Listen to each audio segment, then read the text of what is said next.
Olá, sejam bem-vindos a esta gravação que dá início ao novo projeto de comunicação do Tribunal de Justiça do Estado do Rio de Janeiro, o programa de podcast Fórum Aberto. Me chamo Aline Miller, sou diretora do Departamento de Comunicação Interna do TJRJ e hoje inauguramos o nosso estúdio virtual, um espaço que receberá convidados para um bate-papo leve sobre diversos assuntos. E no nosso programa de estreia, temos aqui dois importantes nomes do mundo jurídico. O ministro Luiz Fux, do Supremo Tribunal Federal, e o desembargador Ricardo Rodrigues Cardoso, presidente do Tribunal de Justiça do Estado do Rio. É uma honra recebê-los aqui hoje para o nosso primeiro programa de podcast, que será conduzido pelos jornalistas Cláudio Pitanga e Gabriele Dias. Uma boa estreia a todos e declaro o Fórum aberto.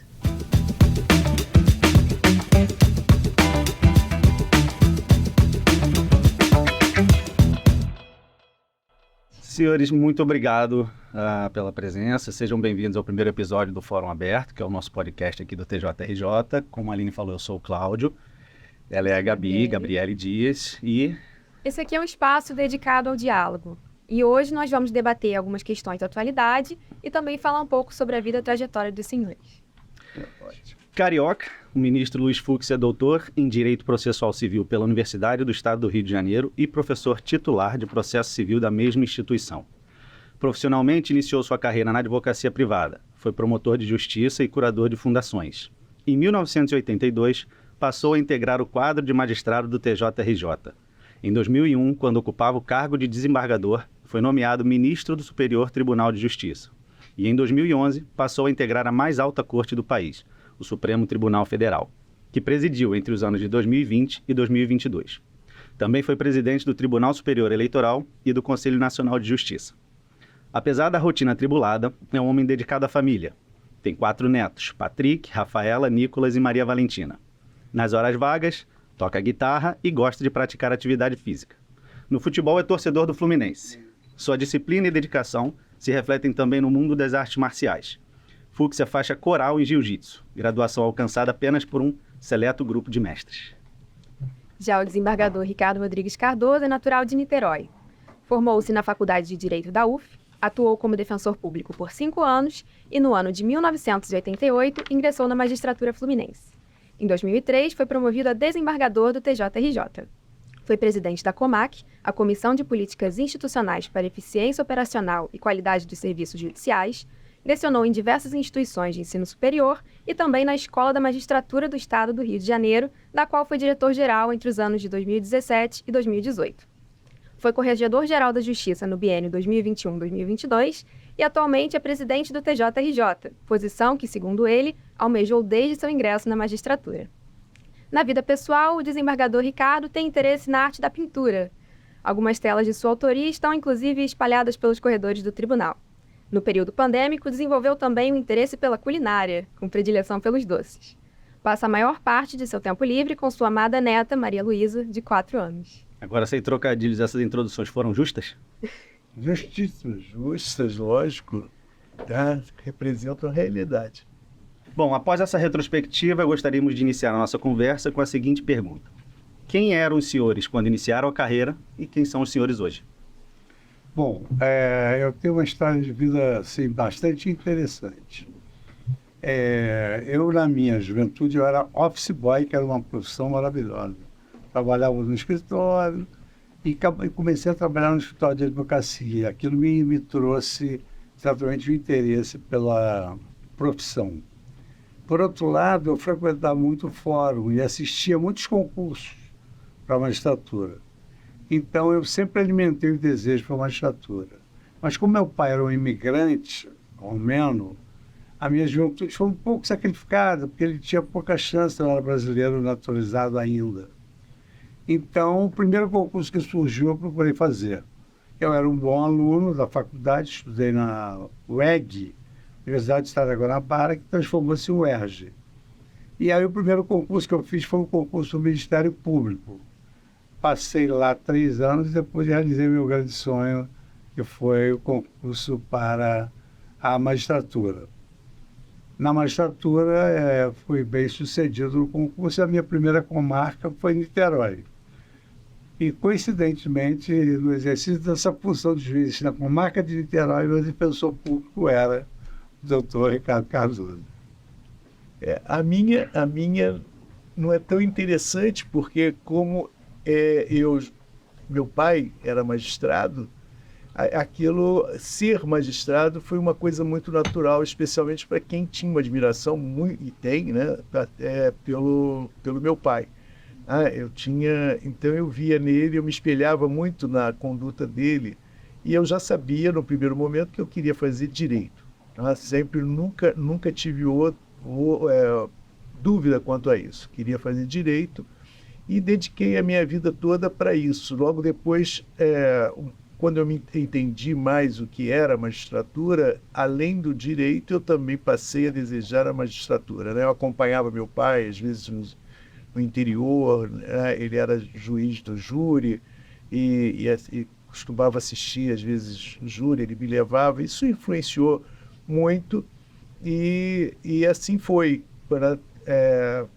Eu já entrei na faculdade já sabendo o que eu queria, já tendo por foco a magistratura. Fui também um aluno muito dedicado, sempre ali era o primeiro, na primeira fila, ia para a faculdade, sentava na primeira carteira, assistia a aula, saía e depois ia para o estágio no escritório de um procurador do Estado. E lá conheci 2 grandes amigos, né, que depois se tornaram sócios de um escritório que nós abrimos. E o primeiro concurso que eu tive oportunidade foi a Defensoria Pública, né, exatamente como disse o ministro Fux. Ele entrou em 82, no mesmo ano que eu entro eu entro em novembro de 81, se não me falha a memória, na Defensoria Pública. Logo depois viemos nos encontrar em Niterói. Eu me recordo o dia que eu encontrei com o ministro Fux, porque era uma vara criminal, né, lá em Niterói. Dessa vara criminal também estava começando como escrivão o Ferdinaldo, que depois entrou para o Ministério Público, depois veio integrar o tribunal pelo 5º, como desembargador, né? E ali nós passamos a... E eu via no ministro uma coisa interessante, eu me projetava muito no ministro, porque ele era novo, tinha passado em primeiro lugar no concurso, eu começando, mas não podia ainda fazer o concurso da magistratura, porque eu não tinha tempo nem idade. E eu me via, eu digo, eu quero nele, assim, eu queria estar ali sentado. Aí eu queria estar ali junto naquela posição, mas ainda o tempo, mas logo depois viemos nos encontramos, ali começou a nossa amizade, né? E as nossas carreiras. Depois eu passei no concurso para juiz e aí é isso. Né? Não poderíamos ter escolhido 2 melhores convidados, então, né? Exato. E, presidente, ministro, os senhores saberiam citar algum momento específico que os levou a optar pela carreira de magistratura? Bom, eu particularmente, muito embora isso não tenha sido uma coisa de maturidade, meu pai tinha uma história muito difícil de vida. Ele veio para o Brasil, fugido da perseguição nazista, da guerra. E ele tinha muitas ambições que ele não pôde realizar exatamente pela origem. Ele não era brasileiro nato, demorou a se naturalizar. Então, ele gostaria muito que eu fosse juiz. Eu tinha muita vontade de fazer as vontades dele, porque eu, fazendo uma anamnese da vida dele, eu queria que ele se realizasse. E ele se realizava por meio das minhas vitórias. Sempre foi um grande incentivador da minha carreira, então eu poderia te dizer o seguinte: eu fiz o concurso para a magistratura para meu pai ficar feliz. Como eu já falei, eu tinha um pai magistrado, né, e uma admiração muito grande. Quer dizer, aquilo para mim foi algo natural. Eu via meu pai, eu queria, como diria, imitar. E dar essa satisfação aos pais, né? Isso é muito bom. Eu sabia que meu pai, algumas coisas, ele se realizava através de mim. Não é? Se você me permite uma parte, É até interessante porque eu trabalhei com o pai do Ricardo. Ai, O pai do Ricardo foi um desembargador Estênio Catarina, um homem de muita experiência judicante, um homem muito fino, uma educação exemplar. E eu tive a oportunidade de trabalhar com o pai dele quando eu fui para o Tribunal de Alçada, porque o Rio chegou num dado momento a ter o Tribunal de Alçada e depois o Tribunal de Justiça. E eu tive a oportunidade de trabalhar com ele. Ele foi um grande entusiasta da minha carreira. Ele me propulsionou, assim, através de falas, de trocas de ideias, ele me ajudou muito a subir na minha carreira. O desembargador já conhecia essa história? Eu sabia que o ministro Fux tinha trabalhado com o meu pai, né? E isso é uma verdade. Papai sempre gostou muito do Fux, do ministro Fux, e sempre ele tinha essa característica, ele incentivava muitas pessoas, né? Ele amava o judiciário, né? E queria assim, sempre que as boas pessoas o integrassem, né? Então, eu tinha esse conhecimento, sim. Tá?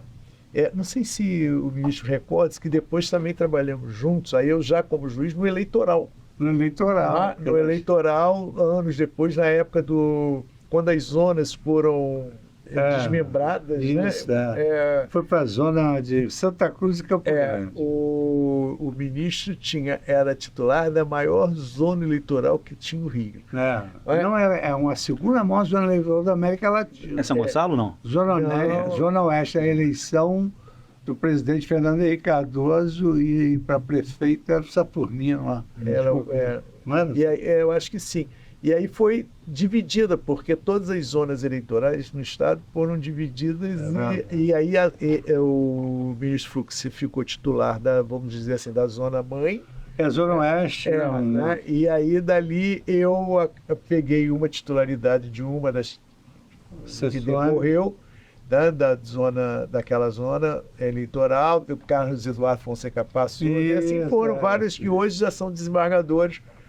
E nós nos reuníamos muito, o ministro ainda era evidente, era juiz aqui, nós íamos, eu, o ministro, Carlos Eduardo Fonseca Passou, íamos de carro, quando chegava perto da eleição, naquele ano, porque logo depois o ministro foi promovido para Alçada. Mas enquanto ele ficou lá, nós fazíamos, quando se aproximava as eleições, naquele tempo ainda, não tinha máquina. Foi a última eleição sem máquina. Apuração manual. A apuração manual. Então, quando se aproximavam as eleições, nós tínhamos que ir com mais frequência a Santa Cruz, porque nós éramos juízes aqui no Foro Central, mas tínhamos que ir a Santa Cruz. Então, para não ir os três, nós, cada ida ia um. De lá a gente combinava, passava aqui, eu, como sou de Niterói, vinha para cá, naquela semana era eu. Então, e assim íamos juntos, conversando, às vezes rindo muito pelo caminho, até chegar lá. Trabalhávamos e tudo, depois voltávamos. Foi uma boa. Logo depois o ministro foi ao Alçada, logo depois os alçados foram transformados, aí foi a desembargador, e aí esse caminho de sucesso. E a zona eleitoral era a segunda maior zona da América Latina. Então, nós tínhamos que montar 100 mesas de 10 pessoas, ou seja, 1.000 pessoas trabalhavam para nós na eleição. E era muito difícil, porque você não pode ter 1.000 pessoas de confiança, né? Quem acha que tem 1.000 pessoas de confiança é um ingênuo, né? Era um trabalho hercúleo, porque a gente tinha que fazer as convocações, aí tinha que preparar, aquilo levava 5, 6 dias, a apuração, era comida, era uma série de coisas. Agora, a minha atuação na zona eleitoral, ela foi muito marcante, né? Porque nessas eleições eu tive de anular a eleição 2 vezes. A primeira vez nós verificamos que aquelas mesas fraudavam os mapas. Aí então nós dissolvemos as mesas e passamos a trabalhar só com o nosso secretário. Então, por exemplo, numa eleição você sai de casa para trabalhar 3 dias. Nós já estávamos há 17 dias apurando fraude na zona dos Antares, que era a zona do Comando Vermelho, na comarca Santa Cruz também. Então, nós tivemos que anular a eleição, porque havia muitas ilegalidades. Depois de anular a eleição, nós começamos, cada um trabalhava com o seu juiz. Então, vamos dizer, 1.000 pessoas, passamos para, vamos dizer, 20. E não demos sorte, porque havia uma transmissão de disquete da eleição para o tribunal. E o nosso homem de suposta confiança, vindo do tribunal, que passava os resultados, foi flagrado pelos SNI na época, como fraudando a remessa dos boletins. Então, houve um fato muito interessante, que houve anulação novamente. E aí, depois que houve a segunda anulação, como nós estávamos ali na sede do Comando Vermelho, o Comando Vermelho pretendia, com as fraudes, nomear no mínimo uns 40 deputados. E aí nós recebemos muitas ameaças sérias de morte. Convocamos o Exército Brasileiro, ele deu o apoio, e aí nós usamos uma figura parecida com a do júri. Quando você não tem certeza que um cidadão será julgado de forma isenta num lugar, você faz o desaforamento do júri e passa para outro lugar.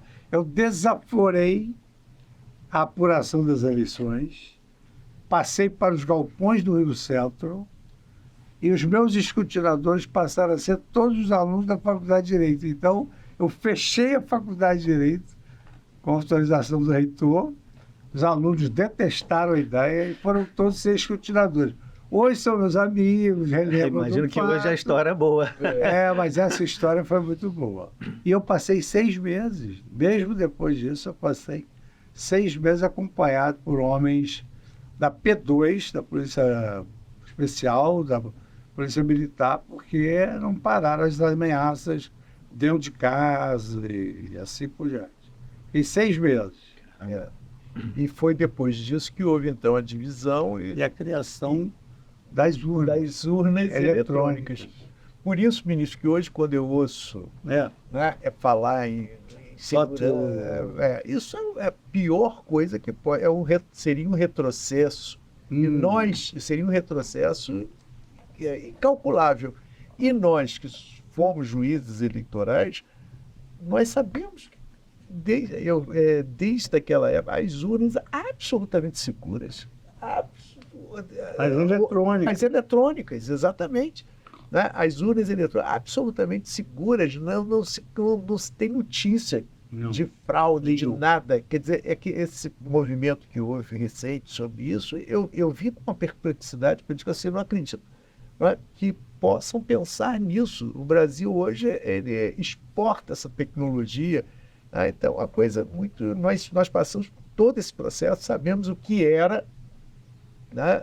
O que eram as eleições antigamente, o que hoje são absolutamente seguras, até que nos dão orgulho, né, ministro? Só para dar um exemplo de como eram inseguras as urnas antigas, elas eram de lona e tinha uma entrada para um voto, elas eram fechadas por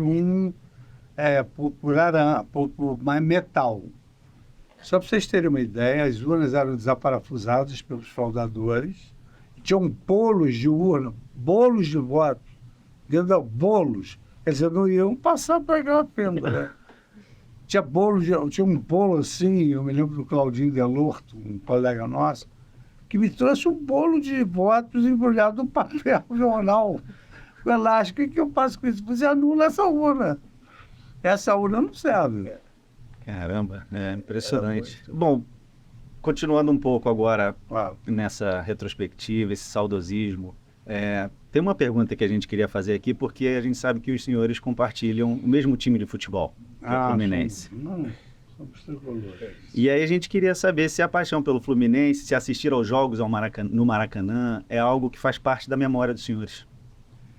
Bom, eu sou um tricolor de assistir jogo pela televisão, mas meu gabinete tinha uma bandeira do Brasil e uma bandeira do Fluminense. Então aquilo ali era a minha característica. Tanto que às vezes o advogado, você sabe, ele age com muita habilidade, né? ô presidente, ô juiz, excelência, eu também sou fluminense, é dos maiores flamenguistas do mundo.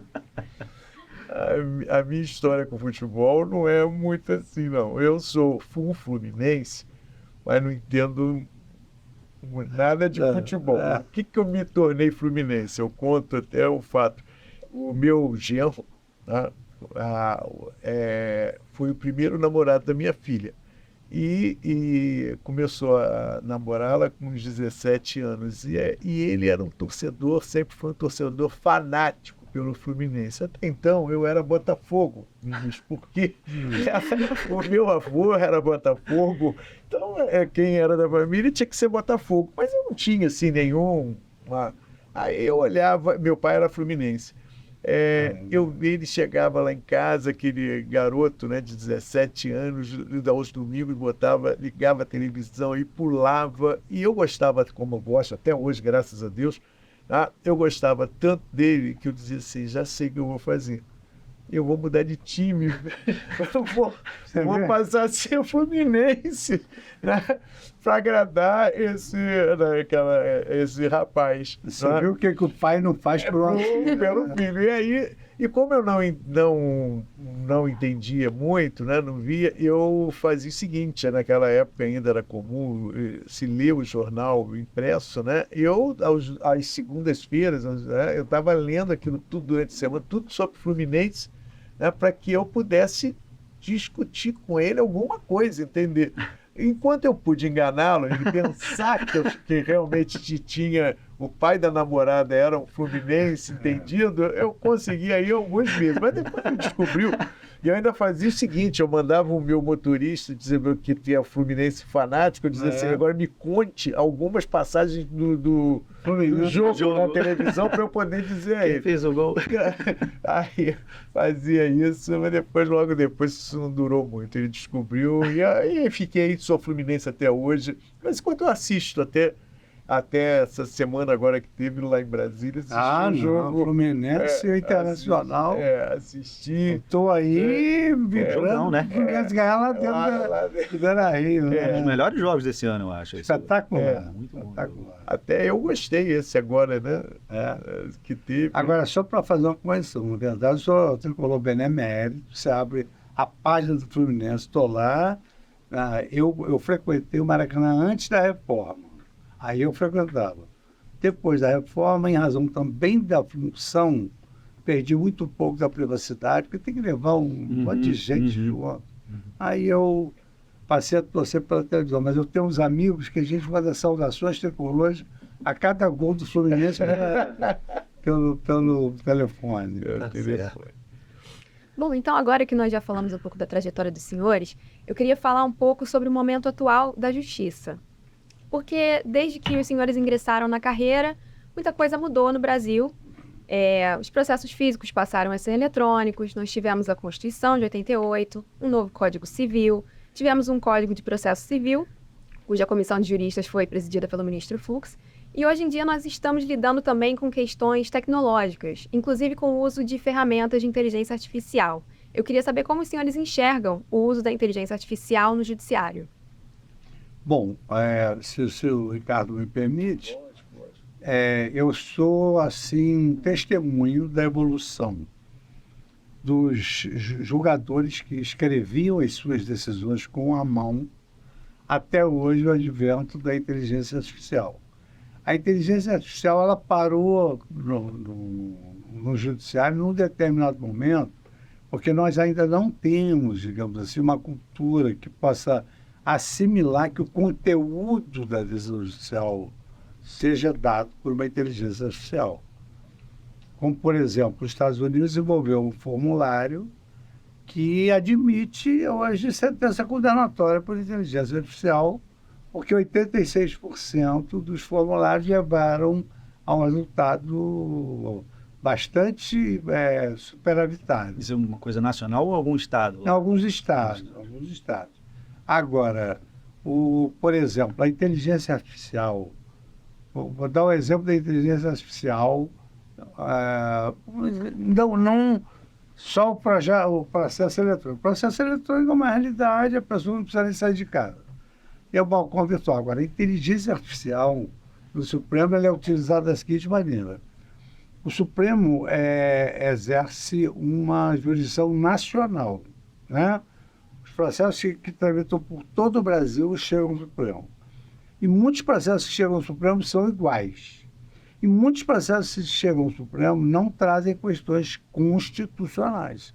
Então, o Supremo inadmite o recurso porque ele não é constitucional. Mas as causas se repetem tanto que criamos um algoritmo e um robô chamado Vitor. E esse robô, ele faz em 5 segundos o trabalho de 100 funcionários durante um dia inteiro. Só inadmitido o recurso, porque ele já sabe que aquele recurso passou por lá, esse tema é inadmissível, ele vai tornando... Isso reduziu o volume do tribunal de 100 mil processos para 10 mil processos. Agora, para não ser machista, além do Vitor robô, nós temos a Rafa, que é outro robô. Hoje nós temos que estar engajados aos Objetivos de Desenvolvimento Sustentável da Agenda 2030 da ONU. E a Rafa robô, ela é uma máquina que é alimentada com os Objetivos de Desenvolvimento Sustentável. O que isso significa? Ela seleciona os processos em razão dos Objetivos de Desenvolvimento Sustentável e essa nova sigla é ESG, né, que foi criada pelo Kofi Annan. Então, ela seleciona os processos que estão admissíveis. O Vitor diz o que é admissível, a Rafa diz o que vai julgar. E aí, nós damos prioridade a esses processos. A Rafa prioriza esses processos. Então, é um uso da inteligência artificial que tem sido muito bom. Agora, há um medo geral de que a inteligência artificial chegue ao ponto de se desenvolver mais do que a inteligência humana. Eu me lembro que eu fui convidado para fazer uma palestra fora sobre inteligência artificial e um bom advogado virou para mim e disse: vê lá o que você vai fazer com a gente, hein? Aqui no tribunal, essa é uma preocupação nossa também. Tá?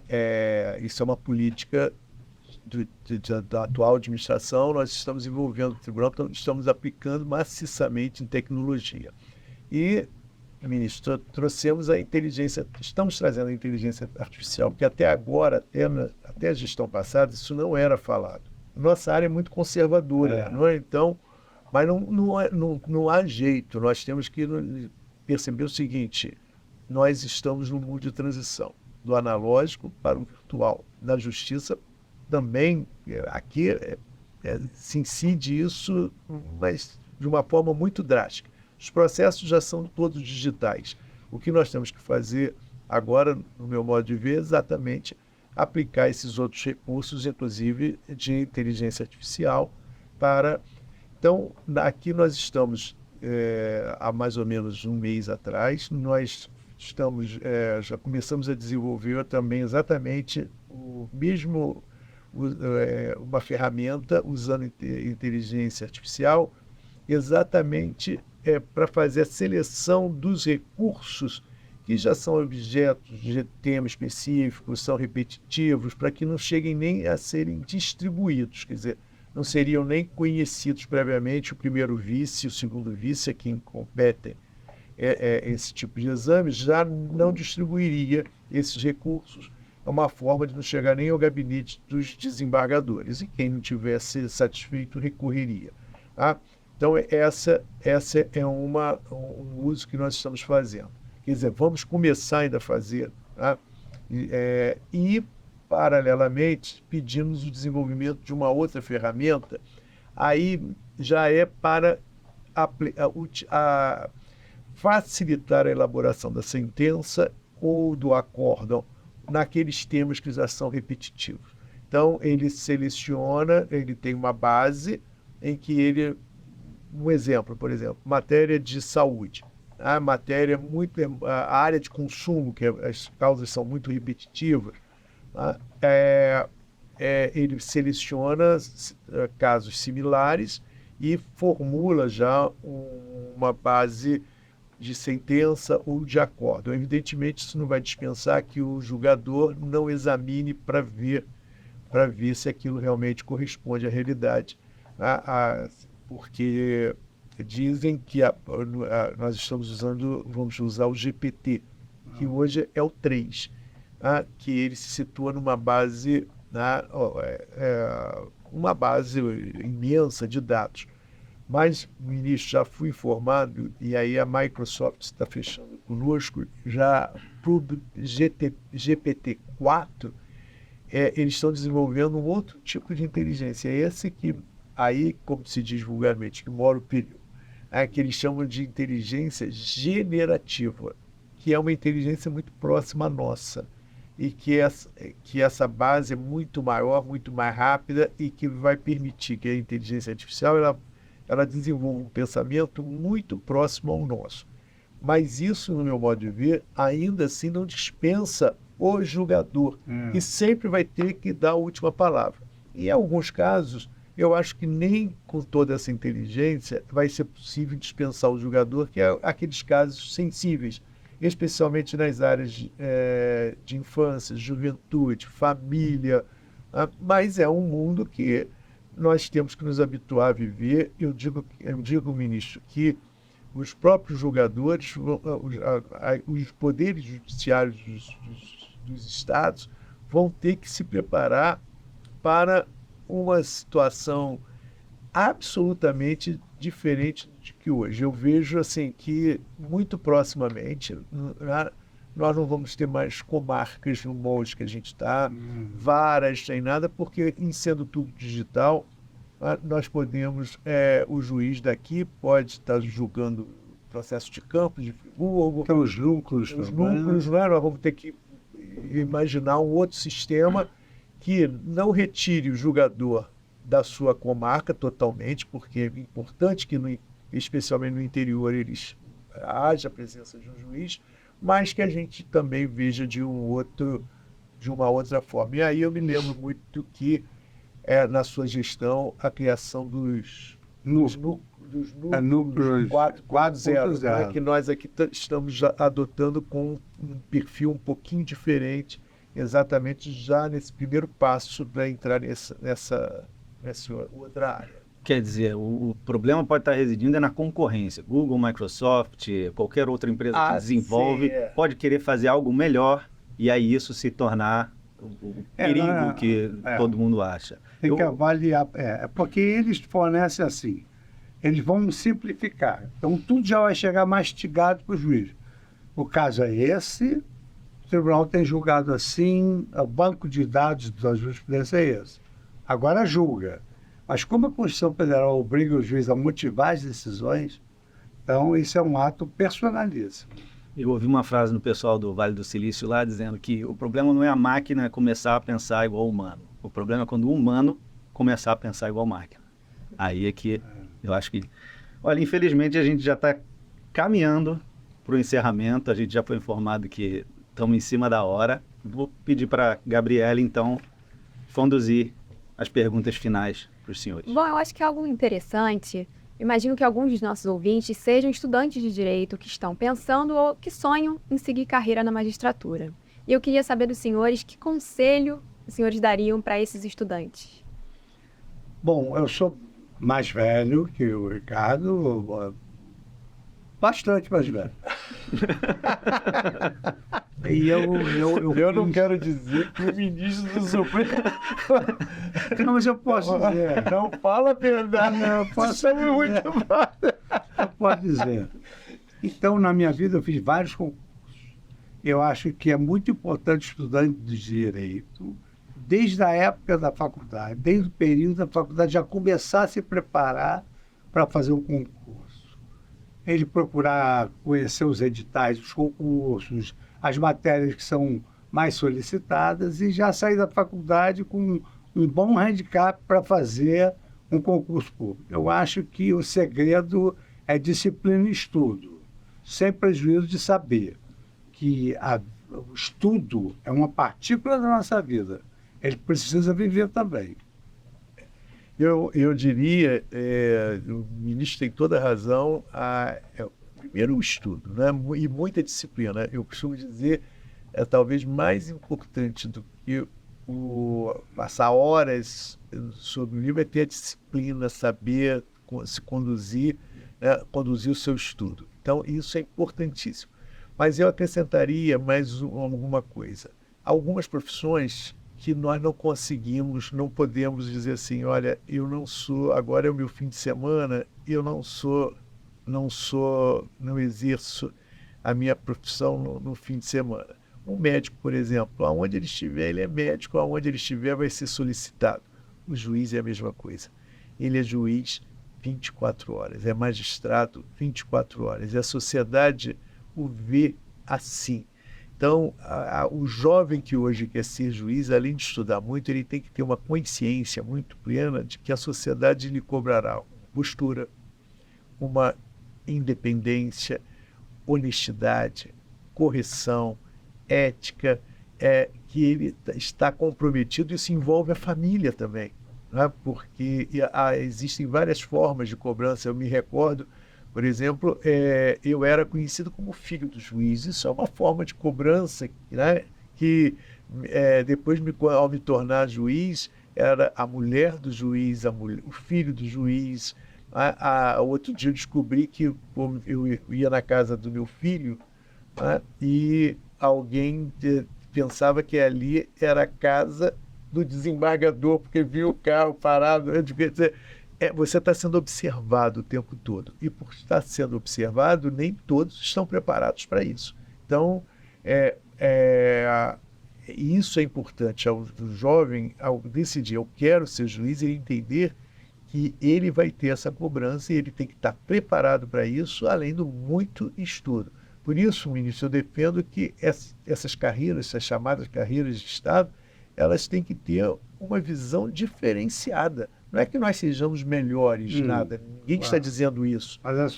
Mas a sociedade cobra. Mas se nós queremos ter uma boa magistratura, queremos ter uma boa diplomacia, um bom Ministério Público, a sociedade tem que saber que são profissionais muito bem preparados, tá? E que precisam ter uma atenção especial para isso.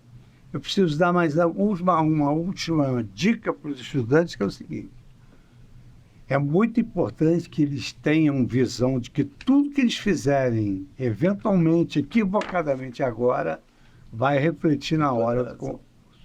Existe uma depuração da vida do candidato na hora do concurso. Então, a magistratura é uma profissão litúrgica, é preciso que eles tenham um certo cuidado com a vida particular, porque para ingressar na magistratura tem que ter reputação ilibada. E isso é importante. Bom, então essas seriam as características principais de um bom magistrado, certo? Sim. Notório saber jurídico e reputação ilibada. Não precisa dizer mais nada.